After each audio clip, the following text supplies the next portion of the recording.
Hello everyone, welcome back to my channel. आज मैं आपको बॉर्न एपिटाइट योर मैजेस्टी का एपिसोड 1 की कहानी को एक्सप्लेन करने वाली हूँ। ये ड्रामा 23 अगस्त को नेटफ्लिक्स पर आया है। इसे मशहूर डायरेक्टर जंग तायू ने बनाया है। कहानी में हमें एक मॉडर्न जमाने की शेफ और जोसन एरिया के राजे की कहानी बताई गई है।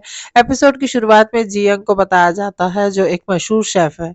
फ्रांस में चल रहे एक फ्रेंच कुकिंग कंपटीशन के दौरान जियंग का कुकिंग स्टोव बंद पड़ जाता है, जिसके बाद जियंग घास पर स्टिक को ग्रिल करती है। ये जोसन एरा की ओल्ड टेक्निक होती है, जिसकी मदद से वो जीत जाती है और 3 मिशेलिन स्टार शेफ बन जाती है। लेकिन अपनी न्यू जॉब को स्टार्ट करने से पहले ही जियंग जोसन एरा में पहुंच जाती है। जियंग फ्रांस से कोरिया आती है। रास्ते में वो एक हिस्टोरिकल बुक पढ़ती है और सूर्य ग्रहण के दौरान अचानक जोसन एरिया में पहुंच जाती है। फिर हमें जॉसन एरिया का दिखाया जाता है, जहां महल में सूर्य ग्रहण की वजह से एक पूजा रखी जाती है, मगर राजा इस पूजा को अटेंड किए बिना ही शिकार पर निकल जाते हैं। महल में मौजूद बुजुर्ग मंत्री कहते हैं कि सूर्य ग्रहण की घड़ी बड़ी ही अशुभ होती है और आसमान से बुरी आत्माएं जमीन पर आती है। शिकार के दौरान राजा को एक लोमड़ी दिखाई देती है। जब वो उसका पीछा करते हैं तो उनकी पहली मुलाकात जियंग से होती है।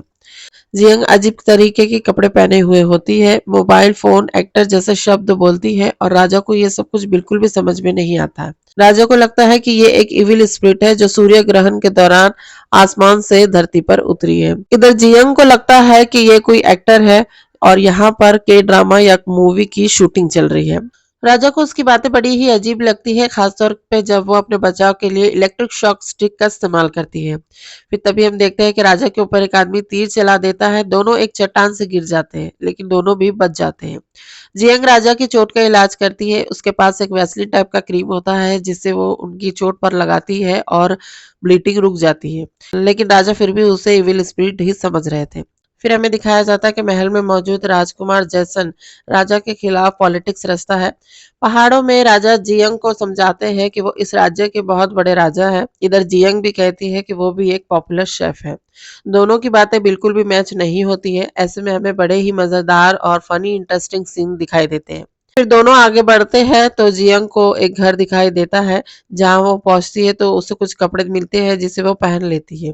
फिर जियंग की मुलाकात एक लड़की से होती है, जो कि उस घर की मालकिन होती है, जिसका नाम है गिलगू।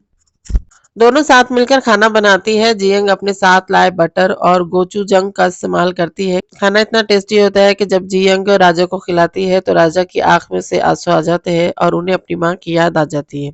यहाँ राजा को एहसास होता है कि जियंग एक अच्छी इंसान है। एपिसोड के एंडिंग में हमें दिखाया जाता है कि राजा के सैनिक आकर वहां उन्हें बचा लेते हैं, लेकिन जियंग और गिलगुम को सजा के लिए महल ले जाने की तैयारी करते हैं। आगे की कहानी मैं आपको नेक्स्ट एपिसोड में एक्सप्लेन करूंगी। अगर आपको मेरा वीडियो पसंद आया है तो इसे प्लीज लाइक कीजिए, शेयर कीजिए, मेरे चैनल को सब्सक्राइब कीजिए। Thank you.